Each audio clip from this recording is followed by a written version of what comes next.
round of declamations for the class of 2027.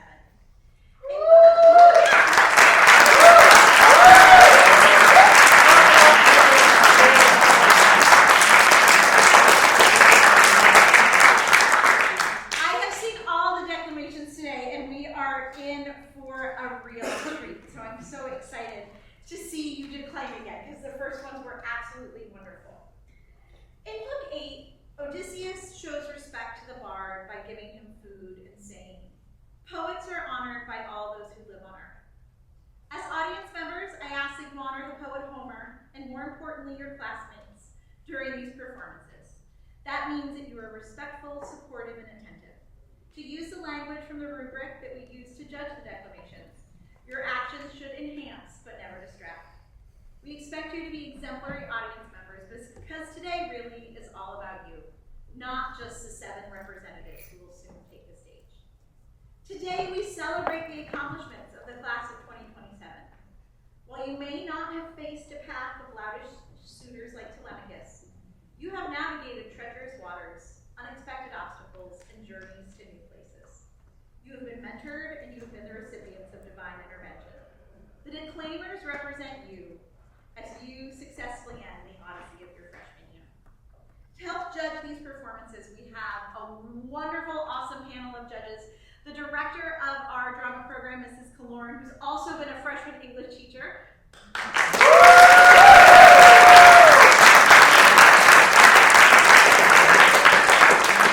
And she's back to teaching freshmen next year, so the competition. Here we go. Get ready. We have a former English teacher in our our Vice Principal of Teaching and Learning, Mrs. McDonald.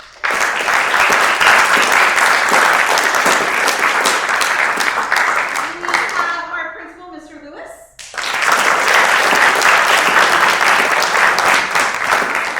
And I forgot your new title. It's Director of Professional Growth. Director of Professional Growth, formerly of our Social Studies Department.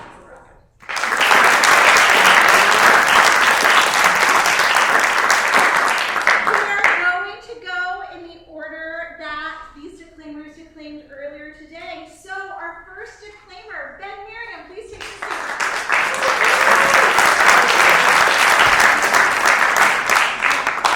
Good afternoon, everybody. My name is Ben Miriam, and today I will be declaiming a passage from Book 11 of the Odyssey. In this passage, Odysseus has a conversation with his soldier Elpenor in the underworld. Odysseus does not know that Elpenor has died, so he asks him how he died. Elpenor responds by telling the story of his death and begging Odysseus for a proper funeral, since he was not buried due to the fact that Odysseus didn't know he was dead. I invite you to pay attention to the following lyric devices: the motif of weeping and the epithet of a lord that Elpenor uses to refer to Odysseus.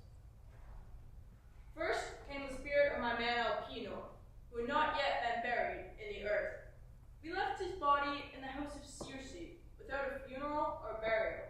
We were too occupied with other things.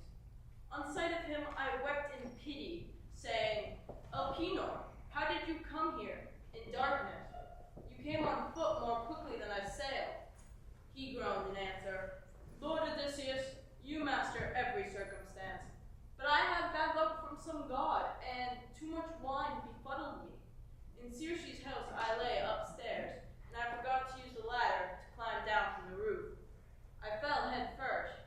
My neck was broken from the spine. My spirit came down to Hades.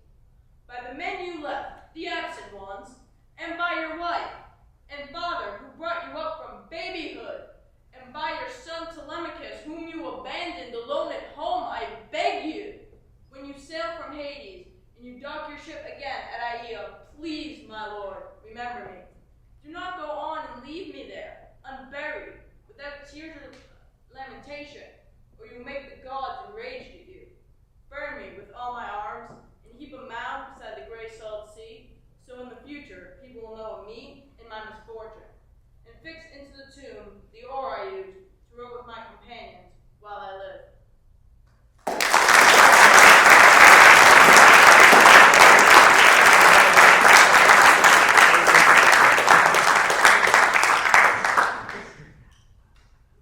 Thank you so much for that wonderful passage. I know that passage is beloved by those on our crew team. The way the oar will symbolize companionship and working together as a team. So Mr. Toto especially gives a real fist pump to your passage. Thank you so much. For our second declamation, we have a student who represented us during A block today. From Mr. Aumiller's class, we have Jaden.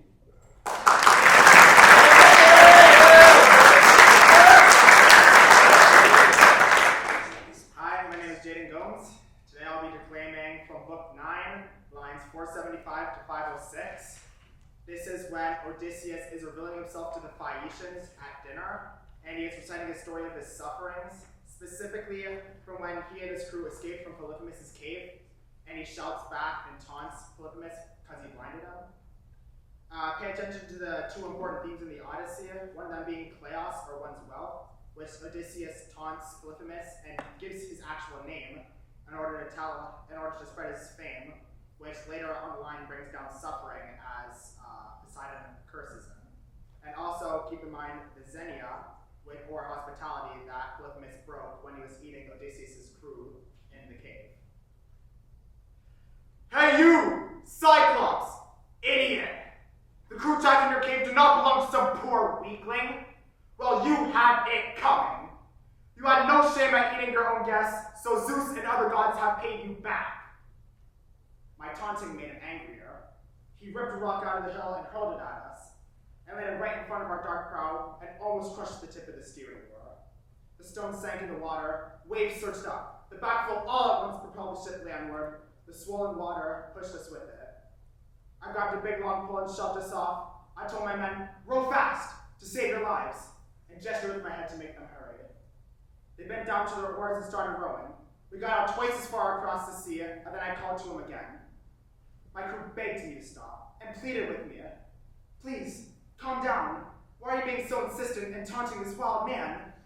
He hurled that stone and drove our ship right back to land. We thought that we were going to die. If he had hurt us, he would have hurled a jagged rock and crushed our heads in wooden ship. He throws so hard. But my tough heart was not convinced.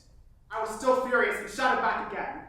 Cyclops, if any mortal asks how I was mutilated and made blind, say that Odysseus, the city sacker, Laertes' son who lives in Ithaca, destroyed your sight.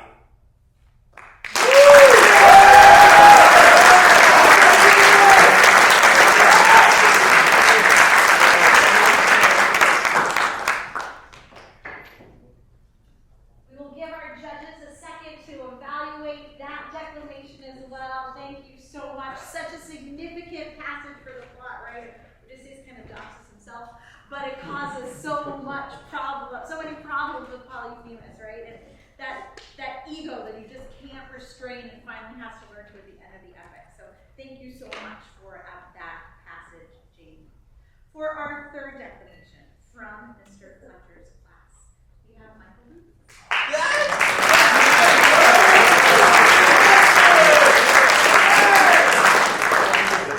Salutations, everyone. I'm Michael Lutz, and today I'll be declaiming a passage from Book 10. In this passage, we see Odysseus' men come across the witch Circe, daughter of the sun god Helios.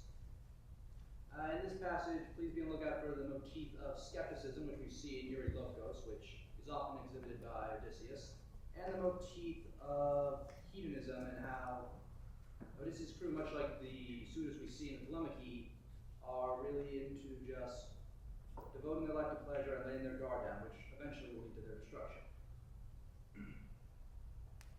In the wild wood, they found an open glade around a smooth stone house, the hall of Circe, and wolves and mountain lions lay there, mild in her soft spell, fed on her drug of evil. None would attack. Oh, it was strange, I tell you. But switching their long tails, they faced our men, like hounds who look up when their master comes with tidbits for them, as he will from table. Humbly those wolves and lions with mighty paws fawned on our men, who met their yellow eyes and feared them. In the entranceway they stayed, to listen there, inside her quiet house. They heard the goddess Circe. Low she sang, in her beguiling voice, while on her loom she wove ambrosial fabric, sheer and bright, by that craft known to the goddesses of heaven. None would speak, until Politus, most faithful and likable my officers said, "Dear friends, no need for stealth. Here sits a young weaver, singing a pretty song to set the air tingle on these lawns and paving courts. Goddess she is, or lady, shall we greet her?" So reassured, they all cried out together, and she came swiftly to the shining doors to call them in, all but Eurylochus, who feared a snare. The innocents went after her. On thrones she seated them in lounging chairs, while she prepared a meal of cheese and barley, and amber honey mixed with brandy and wine, adding her own vile pinch to the mix, to make them lose thought or desire of our dear fatherland.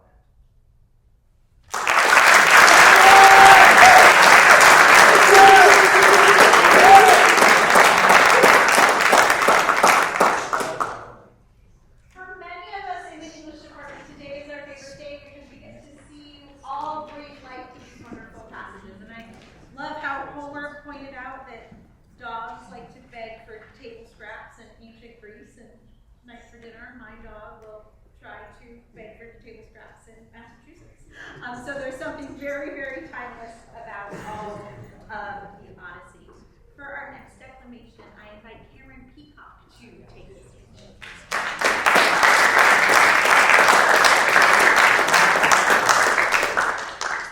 Hi, I'm Cam Peacock. I will be declaiming lines 118 through 184 in Book 5, page 184 of the Wilson translation of the Odyssey.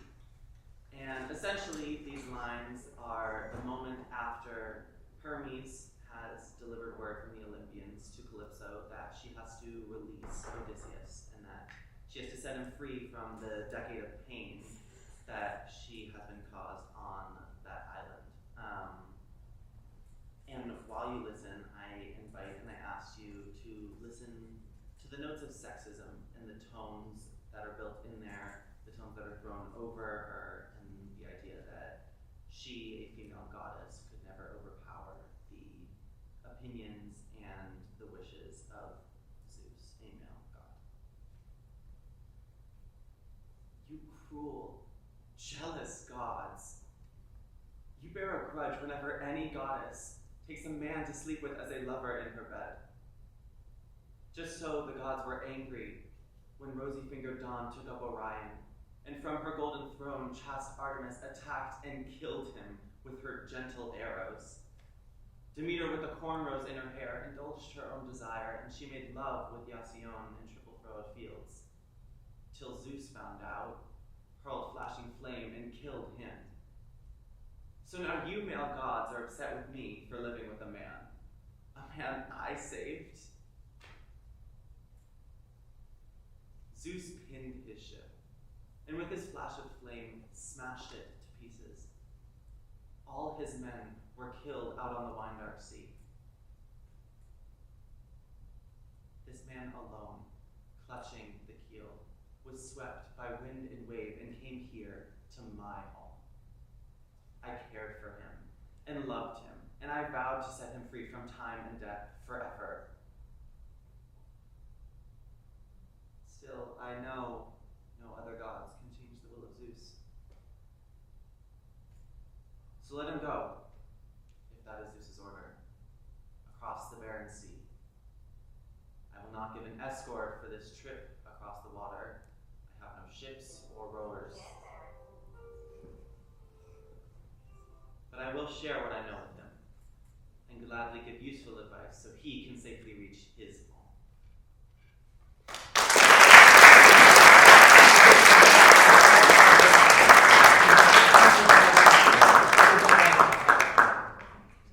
Thank you very much. I forgot to say before, but if you have any, alarms or things on your devices, just make sure they are turned to silent mode for our disclaimers, because I know it's hard to kind of get your train of thought in order. So thank you very much for handling that in such brief. And for highlighting the sexism that you have, which is really profound and full of life. For our next declamation, we have Connor Hopkins.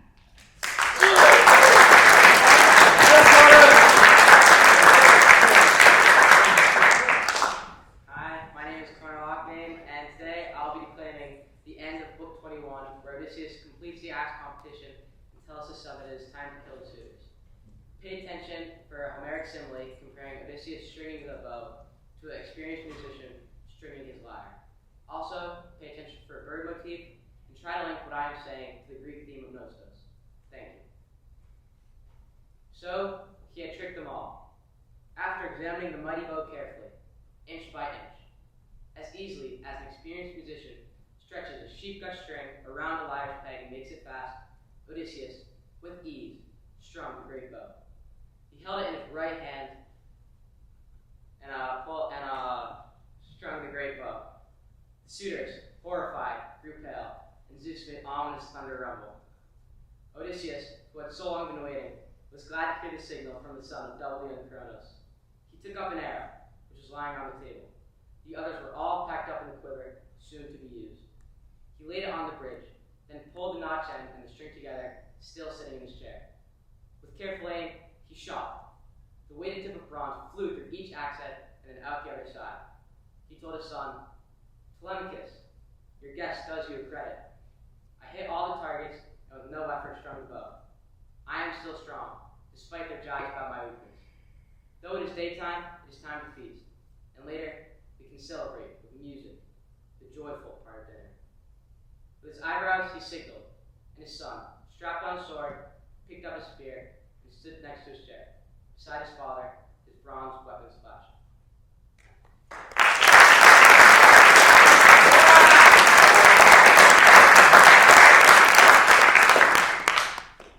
One of the great parts about the Odyssey that your passage highlights, Connor, is Telemachus growing, right? And the boy daydreaming becomes a young man standing aside his father, hoping to put the house to rights. Not hoping that his dad is going to do it on his own, but to help him do it. And I think that's such a beautiful thing for us to have gotten to explore. So thank you for bringing that to us in your declamation today. Next up, Alexander.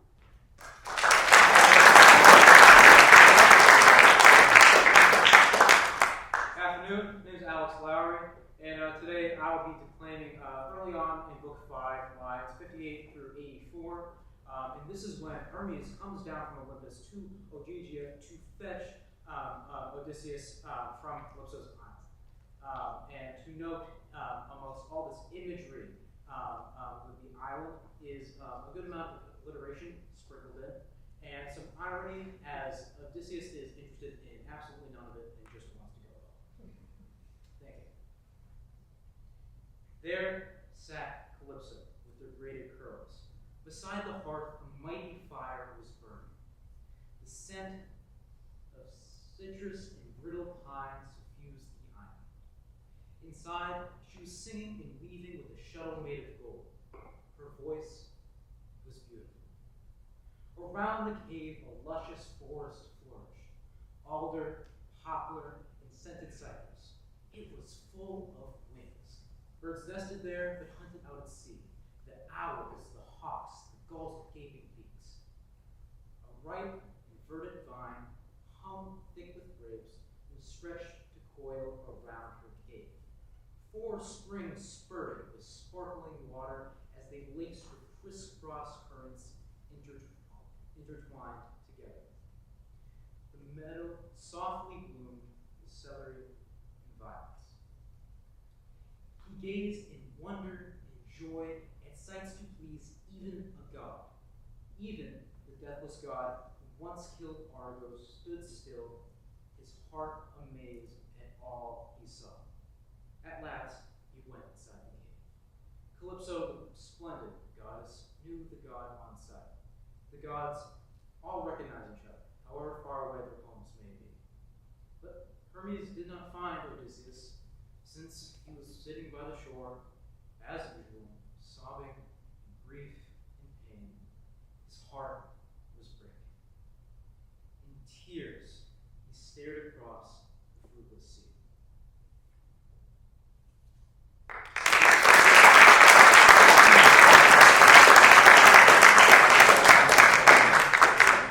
What a great afternoon this is. We get to hear declamations, and after this, there are sporting events after school. There's so much goodness right here on Mercy Boulevard this afternoon. I'm so lucky to be here and getting to witness all these great declamations. But we have one more. Seamus Boyd, please come to the stage.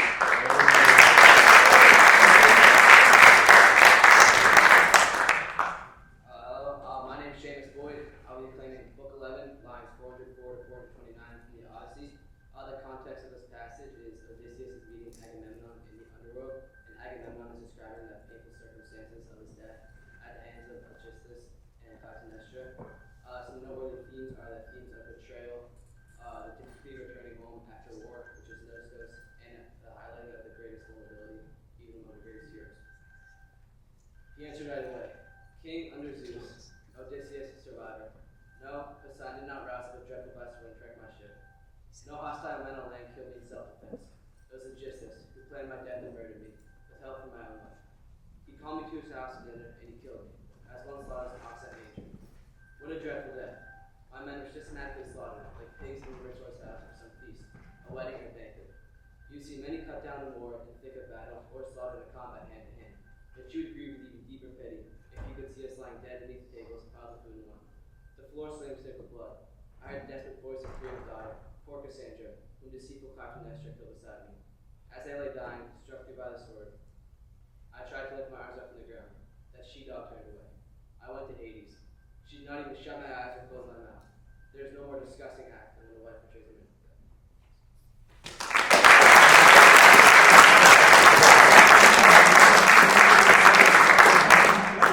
We will now give our judging panel some time to deliberate. Stay tuned. In second place, we have Jacobs.